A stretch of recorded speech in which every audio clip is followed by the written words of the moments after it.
Hello, नमस्कार, good morning students. आप सबका एक बार फिर से स्वागत है आपके अपने यूट्यूब चैनल में। मैं नितिन सुथार लगातार आपके सामने क्लास 10th की साइंस से रिलेटेड वीडियोस को लेकर आ रहा हूं। आशा करता हूं आप सभी उन वीडियोस को देखते होंगे और उनसे पढ़ रहे होंगे लगातार। एक मैं फिर से निवेदन करूंगा आपसे, आई रिक्वेस्ट यू टू, आप सभी किसी भी टाइप का कोई भी डाउट हो तो हमें कमेंट बॉक्स में ज़रूर लिखिएगा ताकि हम उनका आपको सॉल्यूशन दे पाएँ, आपकी जो क्वेरी है उसको शांत की जाए। तो स्टूडेंट्स, आपने पीछे की 2 वीडियोस के अंदर देखा कि किस तरीके से हम लोग वर्क, एनर्जी एंड पावर वाले चैप्टर को पढ़ रहे थे। हमने वर्क पढ़ लिया, वर्क को टोटल तरीके से पढ़ लिया, उसके न्यूमेरिकल्स भी देख लिए और अब हम जो पढ़ने जा रहे हैं वो था एनर्जी। एनर्जी का टॉपिक आपने कल स्टार्ट कर लिया था पीछे की वीडियो में और उसके टाइप्स पढ़ रहे थे हम एनर्जी के। तो रेस्ट टाइप्स जो हैं, जो बचे हुए टाइप्स हैं, उनको आज अपने करते हैं। देखिए, आपने कल 2 एनर्जीज़ के टाइप पढ़ लिए थे। एक तो था आपका मैकेनिकल एनर्जी और एक था हीट एनर्जी। आज हम जो पढ़ेंगे वो ध्यान दीजिए, आप कौन सी एनर्जी पढ़ेंगे। आज हम पढ़ेंगे इलेक्ट्रिकल एनर्जी, केमिकल एनर्जी और ग्रेविटेशन एनर्जी के साथ साथ न्यूक्लियर एनर्जी। ये सारी एनर्जीज़ को आज अपने पढ़ेंगे। तो आप सभी अपने अपने नोटबुक्स में हेडिंग डालिए। सबसे पहले केमिकल एनर्जी, क्या डालेंगे? Chemical energy. थर्ड टाइप है टाइप ऑफ एनर्जी का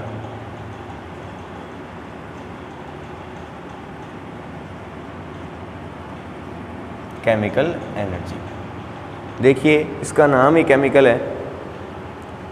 तो आपने देखा होगा बहुत सारी केमिकल रिएक्शंस होती है केमिस्ट्री के अंदर। आपके भी चैप्टर हैं केमिस्ट्री से रिलेटेड। तो उन रिएक्शंस के अंदर कई बार एनर्जी को लूज़ होना पड़ता है, कई बार एनर्जी को गेन करना पड़ता है। तो जब केमिकल रिएक्शंस के अंदर, जो रिएक्शन के अंदर हमारे पास एनर्जी मिली है, उन्हीं एनर्जीज़ को क्या कहते हैं? अपने केमिकल एनर्जी कहते हैं। तो आप इसके डेफिनेशन लिखेंगे। The energy possessed by chemical energy, the energy possessed by chemical reactions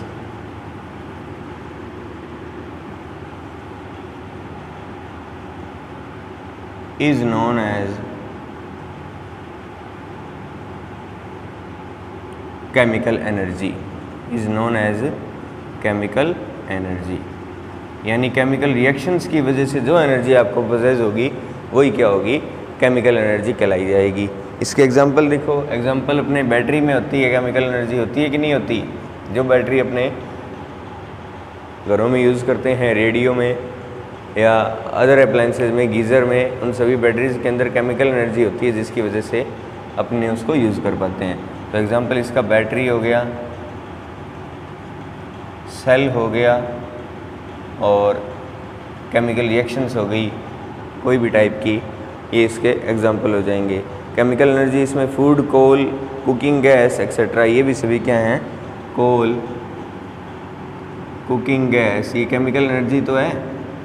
तो ये सभी क्या हैं? केमिकल एनर्जी के एग्जांपल्स हैं। ठीक है, अब अपने बात करते हैं third type of chemical energy का। वो क्या है? Electrical energy. क्या है? Sorry, fourth part, electrical energy.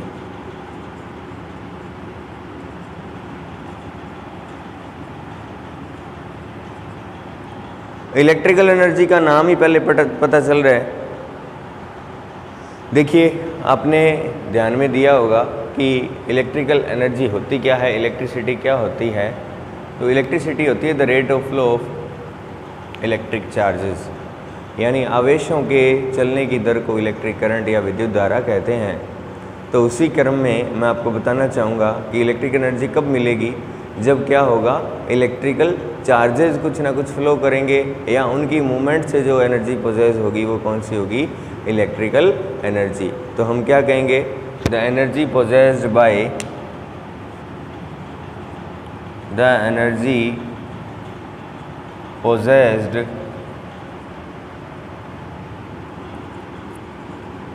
Due to electric charges is called electric energy. Electric energy example क्या होंगे इसके? इलेक्ट्रिक बल्ब हो गया,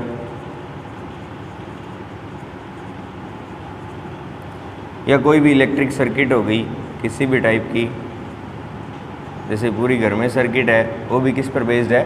इलेक्ट्रिक एनर्जी पर बेस्ड है। एग्जाम्पल जो भी एग्जाम्पल होंगे वो अपने घरों में यूज़ होने वाले अप्लायंसेज हो जाएंगे। ग्रेविटेशन एनर्जी नेक्स्ट है ग्रेविटेशनल एनर्जी।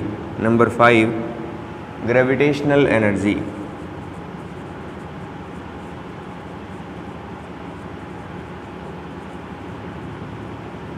तो ग्रेविटेशनल एनर्जी कौन सी होगी? हमारी अर्थ क्या होती है? हमारी अर्थ जो है वो हमारे ऊपर एक फोर्स लगाती है जिसको ग्रेविटेशन फोर्स बोलते हैं। आपको पता होगा gravitation force is applied by the earth on all the things, all the matter which are on the earth. यानी अर्थ के ऊपर जितने भी मटेरियल्स हैं उन सब के ऊपर एक फोर्स लगता है और एक सेम फोर्स लगता है जिसको ग्रेविटेशन फोर्स बोलते हैं, और उसकी वैल्यू होती है 9.8 metre per second square. Okay, उसको ग्रेविटेशनल एक्सेलरेशन भी बोलते हैं। तो वो जो फोर्स लगता है उसकी वजह से जो एनर्जी हुई है, उसकी वजह से जो एनर्जी हुई है उसी को हम क्या कहेंगे? Gravitational energy. तो इसकी डेफिनेशन लिखेंगे हम, the things get attracted towards the earth surface, the things gets attracted towards the earth surface due to gravitational force,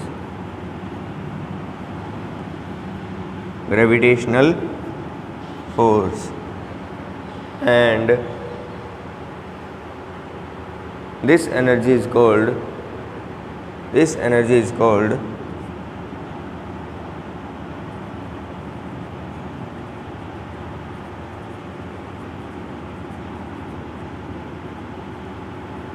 gravitational energy।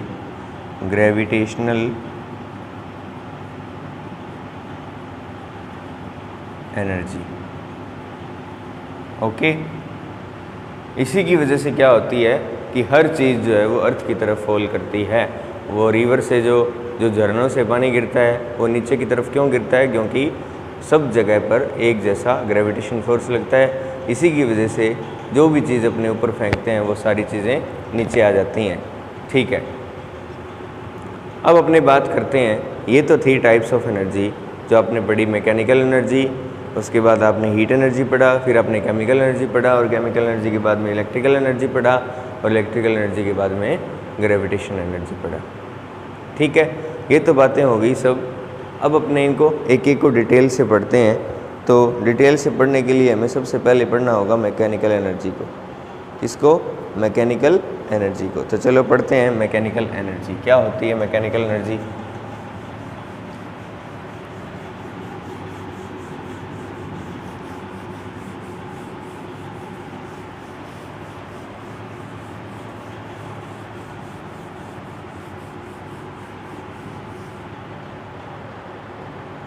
जैसा कि मैंने आपको पिछली क्लास में बताया कि मैकेनिकल एनर्जी जो है हमारी,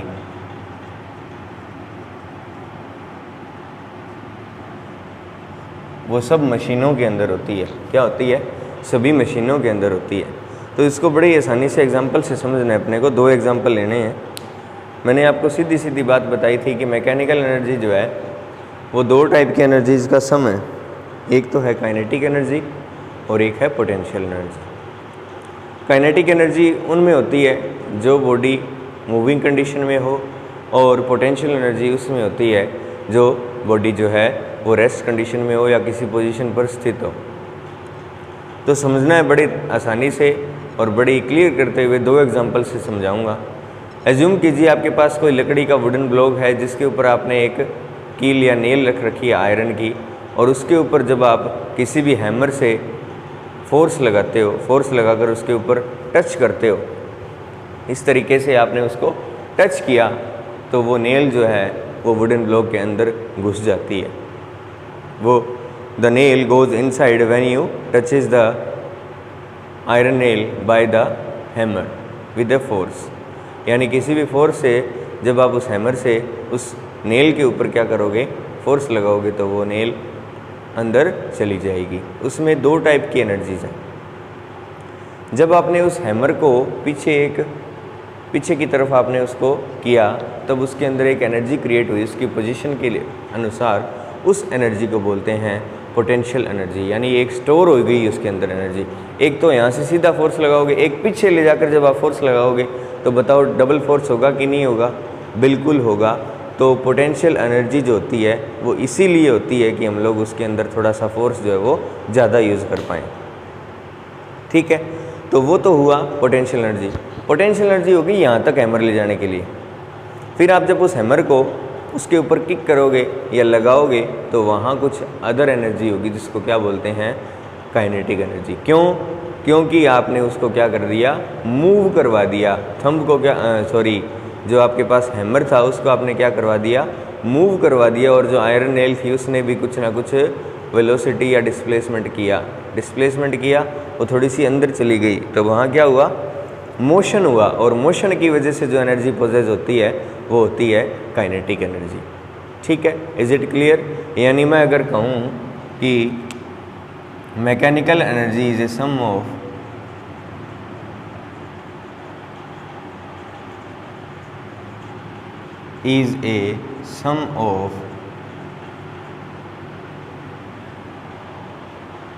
पोटेंशियल एनर्जी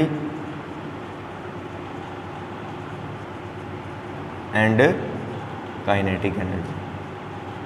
तो इन दोनों एनर्जी जहाँ पे पोटेंशियल और काइनेटिक एनर्जी दोनों दिखाई दें तो ऑब्वियसली आपको समझ जाना है कि वहाँ पर कौन सी एनर्जी है, वहाँ पर मैकेनिकल एनर्जी क्रिएट हो रही है, वहाँ मैकेनिकल एनर्जी देखने को मिल रही है। ओके, ये तो बात हो गई। अब अपनी बात करते हैं कि एक और एग्जांपल लेते हैं अपने। आपने देखा होगा बो यानी तीर, और जो भी कमान होती है उसको बोलते हैं। तो व्हेन वी स्ट्रेच ए बो, जब हम किसी कमान को खींचते हैं और उसके अंदर तीर डाला हुआ है, एरो उसके अंदर फिक्स है, तो एरो को जब आप पीछे लेके जाओगे तो उसके अंदर एक एनर्जी स्टोर होगी कि नहीं होगी? एनर्जी उसमें क्या होगी, स्टोर होगी। यहाँ जितना दूर तक लेके जाओगे उसमें उतनी ज़्यादा एनर्जी क्रिएट होती रहेगी। और उस एनर्जी को हम क्या बोलते हैं, उसकी पोजीशन की वजह से है वो। The energy possessed due to its position is called potential energy. तो वहाँ क्या हो गई है, पोटेंशियल एनर्जी क्रिएट हो गई है। और जब आप उसको छोड़ेंगे तो एरो क्या करेगा, मूव करेगा, और मूव करते ही वो एनर्जी किस में बदल जाएगी, पोटेंशियल एनर्जी काइनेटिक एनर्जी में कन्वर्ट हो जाएगी, बदल जाएगी। यानी टोटल पूरी मशीन में कौन सी एनर्जी थी, मैकेनिकल एनर्जी। और सम किसका था ये, एक तो था पोटेंशियल एनर्जी और एक थी काइनेटिक एनर्जी।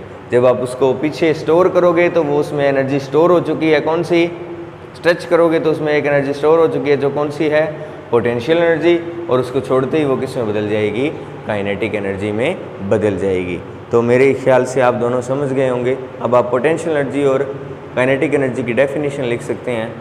पोटेंशियल एनर्जी की डेफिनेशन होगी the energy possessed by any object due to its position is called potential energy. यानी किसी पोजीशन पर जिस बॉडी में किसी प्रकार की एनर्जी होगी उस एनर्जी को पोटेंशियल एनर्जी कहा जाएगा। और उसी के साथ साथ काइनेटिक एनर्जी को बोलेंगे the energy possessed by any body due to its motion. किसी भी मोशन की वजह से जो एनर्जी पोजेस होगी वो होगी काइनेटिक एनर्जी। ठीक है भाई, इतनी बात हो गई। अब हमने पढ़ ली दोनों ही, अब अपने विस्तार से पढ़ेंगे सभी एनर्जीज़ को। एक एग्जांपल और है, आपने छोटे टाइम में जब आप छोटे से होते थे तब आप मेले में से एक ऐसी गन लेके आते थे जिसमें यहाँ ट्रिगर होता था और यहाँ कुछ डार्ट वगैरह डलती थी। क्या डलती थी, डार्ट डलती थी, और जिसको अपने पीछे खींचते हैं अंदर धकेलते हैं तो ये एक फिक्स पोजीशन पर जाके स्थित हो जाती है, और ट्रिगर दबाते ही ये कोना थोड़ा सा नीचे होता है और ये क्या करने लग जाता है, मूव करने लग जाता है। तो यहाँ कौन सी थी, पोटेंशियल एनर्जी होती है, और इसको छोड़ते ही ट्रिगर दबाते ही क्या हो जाएगा, ये काइनेटिक एनर्जी या गतिज ऊर्जा में बदल जाएगी, गतिज ऊर्जा, और ये होती है स्थितिज ऊर्जा। ठीक है, क्लियर हुआ। अब अपने काइनेटिक एनर्जी को विस्तार से पढ़ते हैं कि क्या काइनेटिक एनर्जी होती है, उसका क्या फॉर्मूला है और किस तरीके से उसको आगे अपने एग्जाम्पल्स में या न्यूमेरिकल्स में उसको यूज़ करना है। तो चलो बात करते हैं काइनेटिक एनर्जी की। जो भी बच्चे रन करते हैं, कोई भी चलती हुई गाड़ी है, जो कोई भी चलती हुई चीज़ है, उसमें कौन सी एनर्जी होगी, काइनेटिक एनर्जी होगी। ये तो क्लियर है क्योंकि वो मोशन की वजह से होती है। जैसे स्विंग है, स्विंग कर रहा है कौन, फैन, तो वो भी क्या है, एक काइनेटिक एनर्जी है। चलती हुई गाड़ी है या रनिंग हॉर्स है या रनिंग चिल्ड्रन है, वो सभी क्या है, काइनेटिक एनर्जी के एग्जाम्पल हैं। तो इसको ध्यान से समझना है अपने को। देखिए थोड़ी सी 2-3 चीज़ें हैं, बड़ी बढ़िया क्लियर करनी पड़ेगी।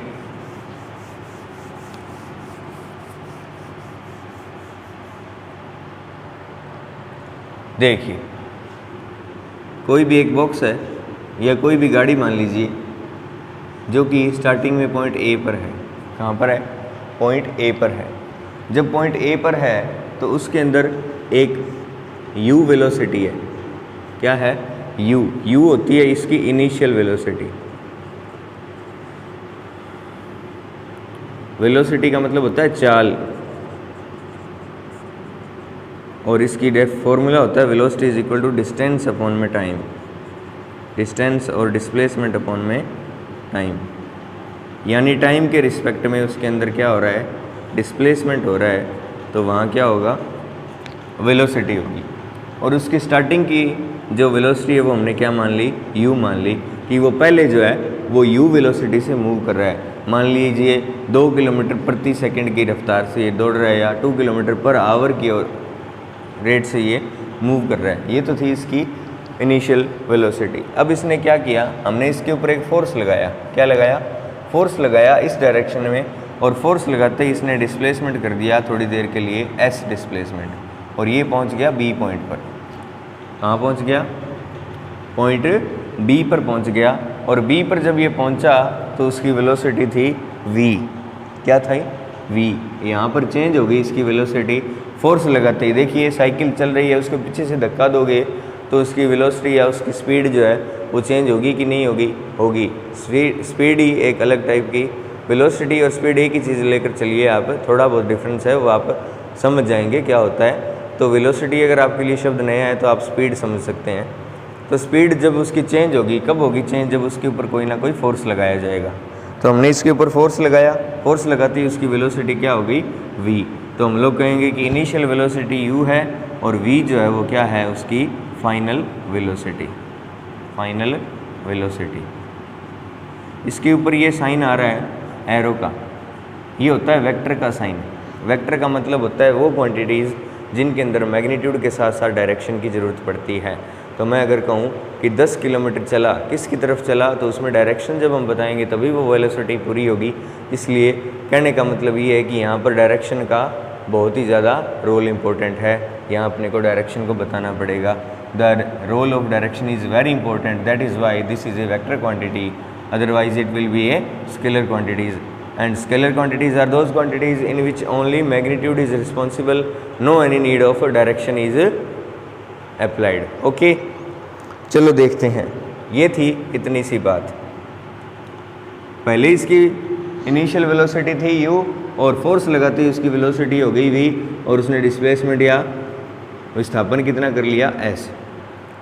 तो इसका अपने को यहाँ पर क्या हुआ, वेलोसिटी में चेंज हुआ, u से v बदल गई। क्या हो गया, वेलोसिटी में चेंज। यहाँ अपने को देखने को मिला चेंज इन वेलोसिटी। कैसे, u से क्या हो गई वो v, और जब भी वेलोसिटी में चेंज होता है तो वहाँ क्या क्रिएट होता है, एक्सेलरेशन क्रिएट होता है, त्वरण क्रिएट होता है। एक्सेलरेशन समझिए आपने, एक्सेलरेटर शब्द का यूज़ किया होगा बहुत बार। बाइक पे एक्सेलरेटर होता है, गाड़ी में भी एक्सेलरेटर होता है। वो क्या करता है, स्पीड को बढ़ाता है 20 से 30, 30 से 40, यानी एक्सेलरेट कर रहा है। यानी क्या हो रहा है, वहाँ पर वेलोसिटी या स्पीड में चेंज हो रहा है। तो वही यहाँ पर हुआ। पहले मान लो 2 की स्पीड थी, अब 10 की स्पीड होगी, तो वहाँ क्या हुआ, एक्सेलरेशन हुआ, एक्सेलरेट हुई वो चीज़। और एक्सेलरेशन को स्मॉल a से डिनोट किया जाता है। किससे, स्मॉल a से डिनोट किया जाता है। ठीक है, ये सारी चीज़ें हुई। उसकी वेलोसिटी बदली, वहाँ पर एक्सेलरेशन हुआ और s डिस्प्लेसमेंट हुआ टाइम के रिस्पेक्ट में। तो यहाँ इसका फॉर्मूला डिराइव करने के लिए हमें इसकी यूज़ होगी किसकी, न्यूटन की थर्ड लॉ ऑफ मोशन की, sorry third law of motion नहीं, इक्वेशन ऑफ मोशन की हम यूज़ करेंगे by third equation of motion, third equation of motion.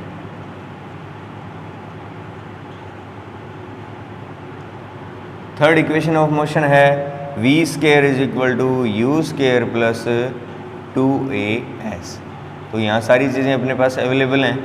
v square भी है, v भी हमें पता है होता है, यहाँ पर हो रहा है। u भी हमें पता है, 2a एक्सेलरेशन और s होता है डिस्प्लेसमेंट। तो यहाँ अपने को क्या देखना है, आगे देखिए। अब हम ये भी जानते हैं एक्सेलरेशन यहाँ से इसी से क्या होगा, a की अगर वैल्यू निकाली जाए तो v square minus u square upon में 2s आ जाएगा। आ जाएगा कि नहीं आ जाएगा, आ जाएगा। ठीक है, अब हम ये भी जानते हैं, वी नो दैट, क्या जानते हैं, we know that force is equal to mass into acceleration, mass into acceleration. ये आपने पढ़ा होगा। F इज इक्वल टू क्या होता है, ma, क्या होता है, ma, और ma होता है। तो हमें इसी a की वैल्यू हमें यहाँ पर देखी है, वो क्या है, v square minus u square upon में 2s सॉरी। तो इस इक्वेशन नंबर 2 में हम लोग फर्स्ट की वैल्यू रख देंगे। तो देखो क्या होगा हमारे पास,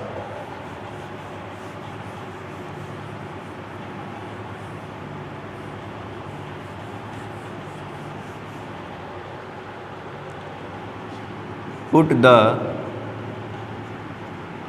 value of equation 1 in equation 2, यानी दूसरी इक्वेशन में पहली इक्वेशन की वैल्यू पुट कर दो तो हमारे पास फॉर्मूला बनेगा F is equal to m v square minus u square बटे में 2s।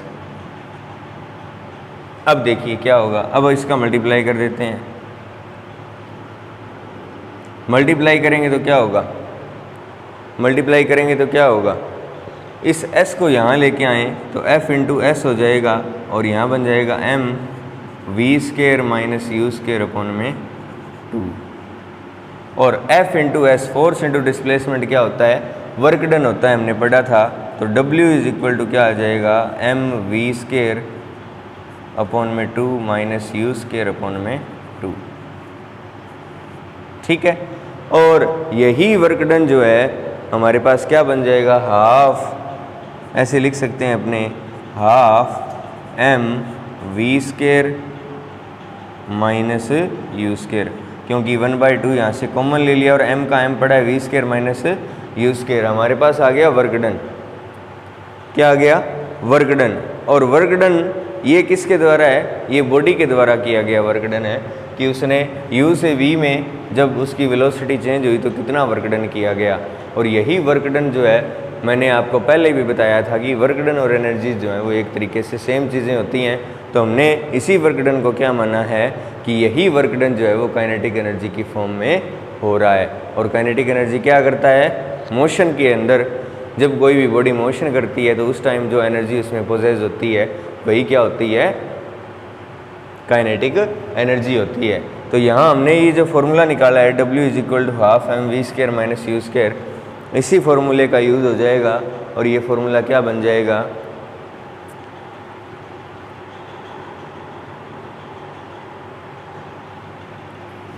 देखिए क्या बनेगा फॉर्मूला,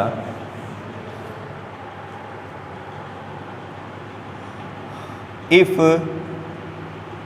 इनिशियल वेलोसिटी इज 0, क्या हो, इफ़ इनिशियल वेलोसिटी होती है u, वो क्या हो 0, तो हमारे पास w का फॉर्मूला क्या होगा, half m v square minus u square होगा कि नहीं होगा। तो u की वैल्यू क्या हो जाएगी 0, तो बचेगा half m v square minus 0 square, यानी हाफ एम वी स्केयर। और इसी को क्या मान लेते हैं कि यही फॉर्मूला जो है वो किसका है, काइनेटिक एनर्जी का है। काइनेटिक एनर्जी के लिए जो फॉर्मूला कंक्लूड किया गया है वो कौन सा है, हाफ एम वी स्केयर। यानी आपसे अगर पूछ लिया जाए कि काइनेटिक एनर्जी निकालिए तो फॉर्मूला कौन सा लगाओगे, हाफ एम वी स्केयर। ये सुना होगा आपने कि काइनेटिक एनर्जी का formula half m v square होता है। होता क्यों है, किस लिए होता है, किस तरीके से आता है, वो आपने आज पढ़ा है। ठीक है, तो आप इसको नोट कर लीजिए, फिर अपने इससे संबंधित कुछ क्वेश्चन करते हैं, 2 एग्जाम्पल करते हैं।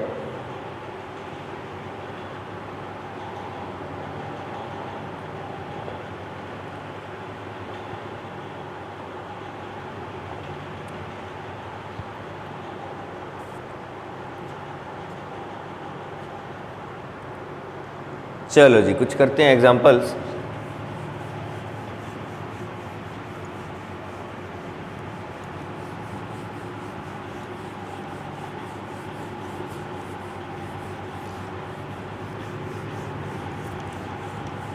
आपने पढ़ लिया कि काइनेटिक एनर्जी का फॉर्मूला क्या होता है, वो कहाँ क्रिएट होता है, मूविंग कंडीशन में होता है तब होता है, formula half m v square होता है। और उसी के साथ साथ जो डब्ल्यू का फॉर्मूला था half m v square minus half m u square, वो भी यूज़ होगा। वो कहाँ यूज़ होगा वो आपको एग्जाम्पल्स में समझ में आ जाएगा।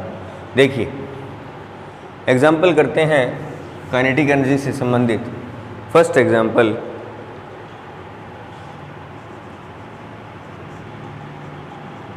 क्या कह रहा है example, the kinetic energy of a body moving with constant speed is 2500 joule. Kinetic energy of a body moving with constant speed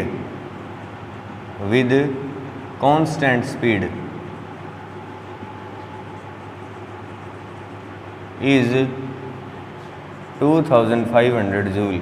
देखिए एनर्जी है तो उसकी यूनिट भी क्या होगी, जूल ही होगी, ये आपको पहले से पता है। तो उसने दिया है mass of body is 50 kilogram, then find out the velocity of body. तो इसने क्या कहा है, mass of body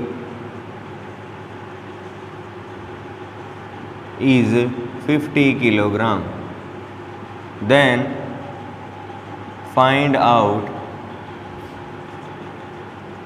velocity of the body,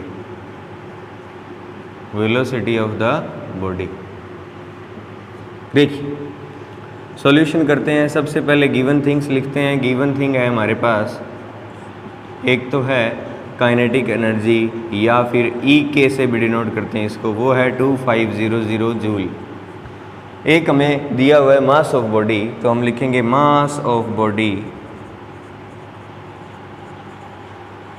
जिसको अपने स्मॉल एम से भी डिनोट करते हैं, वो कितना है 50 किलोग्राम। 50 किलोग्राम। और हमें निकालना क्या है, वेलोसिटी, यानी v निकालना है हमें। क्या निकालना है, v, वो हमें कैलकुलेट करना है। तो देखिए हम कौन सा फॉर्मूला लगाएंगे, काइनेटिक एनर्जी दी हुई है, मास भी दिया हुआ है और वेलोसिटी पूछा है। तो याद कीजिए अभी आपने एक फॉर्मूला डिराइव किया था, वो था half m v square. Half तो पता ही है, एम मास भी दे दिया, वी स्केयर निकालना है और ई के की वैल्यू आपको दी हुई है। तो लिखेंगे बाय फॉर्मूला, कौन सा फॉर्मूला, फॉर्मूला है E K is equal to half m v square. E K is equal to half m v square. तो उसके अंदर जब वैल्यूज़ पुट करते हैं तो क्या आएगा, ई के की वैल्यू कितनी है 2500, 2500 जूल दिया हुआ था काइनेटिक एनर्जी की वैल्यू। हाफ की जगह हाफ और मास की जगह आपके फॉर्मूले के अंदर जो क्वेश्चन के अंदर 50 वैल्यू दी हुई है और वी स्केयर का वी स्केयर आ गया, हाफ एम वी स्केयर। ठीक है, हमें निकालना है वी स्केयर। तो ये 2 है, इसको मल्टीप्लाई कर दो इधर, 2500 मल्टीप्लाई बाई 2 और वो 50 जो है इसको पैरों में इसके अपॉन में आ जाएगा, डिवाइड में आ जाएगा, यहाँ बचेगा v²।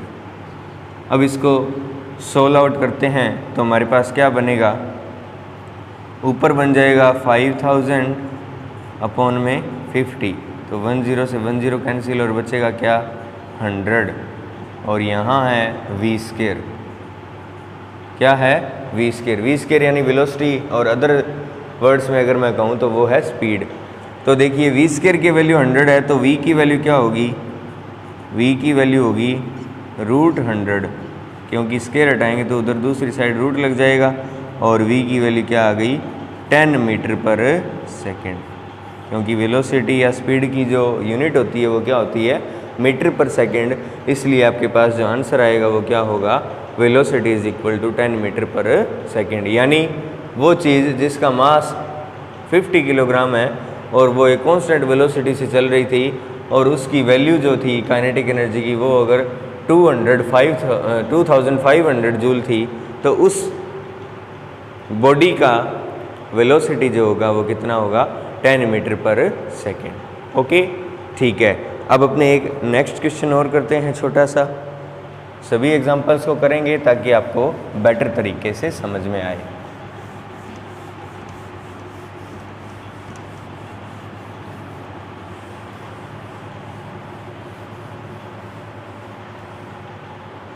नेक्स्ट एग्जांपल है velocity of a bullet fired from a gun is 500 metre per second.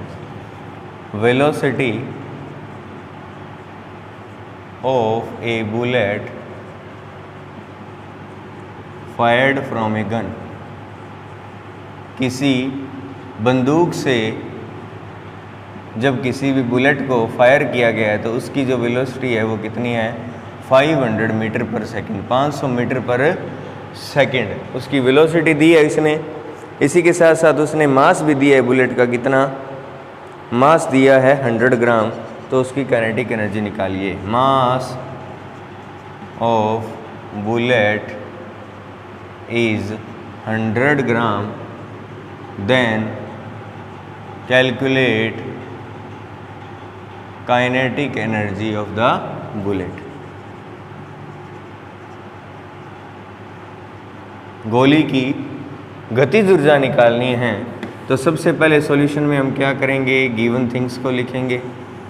क्या लिखेंगे, गिवन थिंग्स को।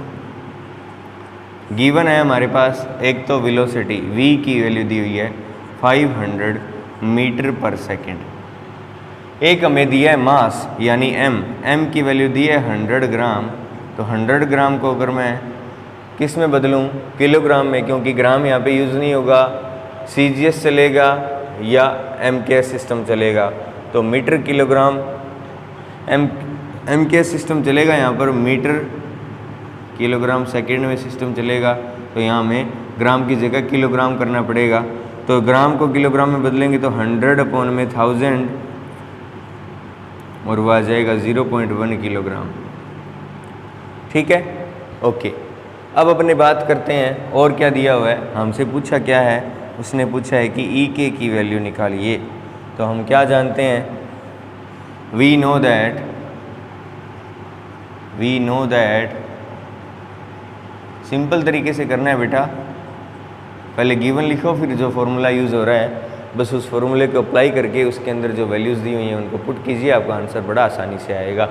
देखिए EK की वैल्यू होती है, फॉर्मूला होता है हाफ mv²। हमसे पूछा है EK, हाफ का जगह हाफ, मास की जगह 0.1 और v² की जगह क्या आ जाएगा 500 मल्टीप्लाई बाई 500। ठीक है, क्योंकि हमें जो वेलोसिटी दी है वो कितनी दी है, वेलोसिटी दी है 500 मीटर पर सेकेंड स्क्वायर, इसलिए हमारे पास क्या आएगा, देखिए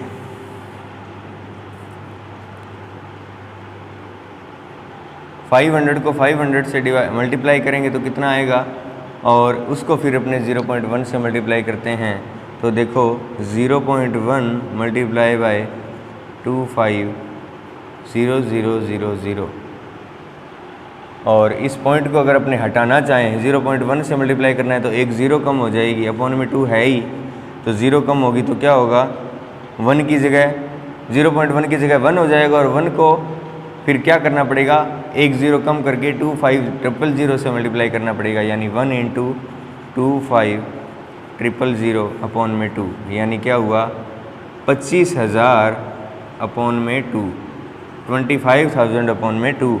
तो हमारे पास आंसर आएगा 12,500।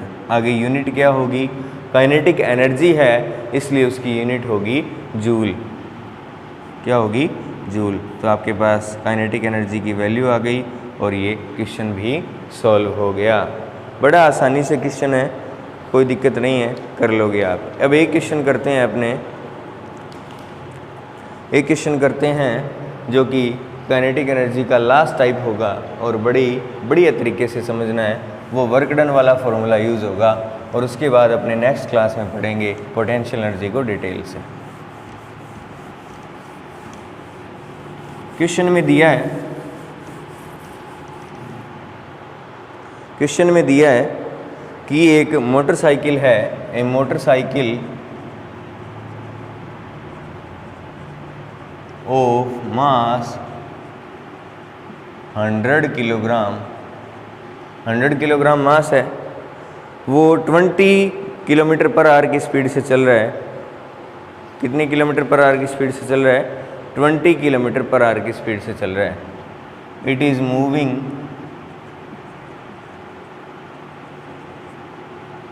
With velocity 20 kilometre per hour. तो उसको 40 किलोमीटर पर आवर की स्पीड में चलने के लिए कितना वर्क डन करना पड़ेगा, ये पूछा है हमसे। क्या पूछा है कि एक मोटरसाइकिल है 100 किलोग्राम का, वो 20 किलोमीटर पर आवर की स्पीड से चल रहा है, उसको 40 किलोमीटर पर आवर की स्पीड में चलने के लिए कितना वर्क डन हमें करना पड़ेगा उस सिस्टम पर, ताकि उसकी स्पीड जो है वो चेंज हो जाए। तो सबसे पहले तो हमारे पास गिवन क्या है, गिवन है मास यानी m कितना है 100 किलोग्राम। फिर हमें इनिशियल वेलोसिटी दी है। पहले इनिशियल वेलोसिटी कौन सी आती है, u की वैल्यू दी है उसने 20 किलोमीटर पर आवर, और हमें किस में चाहिए, मीटर पर सेकंड में। तो इसको बदलना पड़ेगा 20 किलोमीटर पर आवर को किस में, मीटर पर सेकंड में बदलेंगे। मीटर पर सेकंड में बदलने के लिए क्या करना पड़ेगा, देखिए 20 किलोग्राम में मीटर कितने होते हैं 1000, और आर में सेकंड होंगे 3600। तो हमारे पास आंसर जो आएगा 5.56 मीटर पर सेकंड, 5.56 मीटर पर सेकंड। और सेकंड जो है वो है हमारे पास फाइनल वेलोसिटी। फाइनल वेलोसिटी की वैल्यू दी हुई है इसने v, वो कितनी है 40 किलोमीटर पर आवर। तो उसको जब मीटर पर सेकंड में बदलेंगे तो वो होगा 40 मल्टीप्लाई बाई 1000 अपॉन में 3600। तो 20 से 20 गया और हमारे पास जो आंसर आएगा वो आएगा 11.11 मीटर पर सेकंड।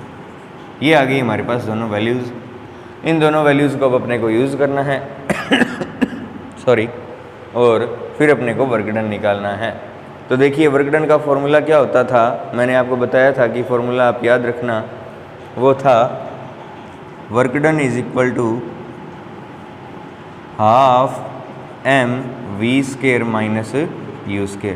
तो वैल्यूज़ पुट कर दीजिए, हाफ m की जगह 100 और v² की वैल्यू है 11.11 होल स्क्वायर माइनस 5.56 की होल स्क्वायर। अब जब इनको सॉल्व करेंगे तो हमारे पास वैल्यू आएगी 123.43, ये आएगा 123.43 माइनस हमारे पास आएगा 30.91। ये तो आ गई वैल्यूज़। अब अपने क्या करना है, अपने इसको मल्टीप्लाई करना है किससे, इन दोनों को सब्ट्रैक्ट कर देते हैं। इन दोनों को सब्ट्रैक्ट करेंगे तो हमारे पास क्या आंसर आएगा, देखो हाफ इंटू 100 और मल्टीप्लाई में क्या हो जाएगा 92.52। क्या होगा 92.52। इन दोनों को जब आप सॉल्व करेंगे, सब्ट्रैक्ट करेंगे, तो आपके पास जो वैल्यू आएगी वो होगी 92.52, और 92.52 को जब 50 से मल्टीप्लाई किया जाएगा तो 4626 आएगा। 4626 यानी 50 मल्टीप्लाई बाय 9252 तो आएगा 4626 जूल। ये क्या आया? वर्क डन आया, W आया कि आपने कितना वर्क डन किया, किसको क्या करने के लिए, उस मोटरसाइकिल को 20 किलोमीटर पर आवर की स्पीड से 40 किलोमीटर पर आवर की स्पीड में चेंज करने के लिए आपको जितना वर्क डन करना पड़ा वो क्या था, ये है। दोबारा बता देता हूँ, पहले गिवन चीज़ें लिखनी है। गिवन मास था, फिर इनिशियल वेलोसिटी जिसको किलोमीटर पर आवर में दिया था उसको मीटर पर सेकंड में चेंज किया, तो मीटर पर सेकंड में चेंज करने के लिए 1000/3600, क्योंकि 20 किलोमीटर में मीटर होते हैं 1000 और आवर में सेकंड होते हैं 3600। फिर ऐसे ही इसको चेंज कर लिया और फिर फॉर्मूला लगाया वर्क डन का, हाफ mv² - u²। दोनों वैल्यूज़ को पुट किया और कैलकुलेशन करने से हमारे पास वैल्यू आ गई 4626। अगर आप इसको किलो जूल में करना चाहते हैं तो क्या होगा, 4626/1000, तो वो हो जाएगा 4.626 किलो जूल। किलो जूल यानी जैसे अपने ग्राम में किलोग्राम है वैसे ही जूल में किलो जूल है। Kilo joule is equal to 1000 joule होता है, ये भी आप ध्यान रखना। तो इस तरीके से आपका काइनेटिक एनर्जी का पोर्शन पूरा होता है। नेक्स्ट क्लास में अपने पढ़ेंगे कि पोटेंशियल एनर्जी क्या होती है और उसको किस तरीके से अपने को आगे के लिए पढ़ना होता है, उसकी सारी डिटेल्स, उसके फॉर्मूलाज, उनके न्यूमेरिकल्स वगैरह वगैरह पढ़ेंगे नेक्स्ट क्लास में।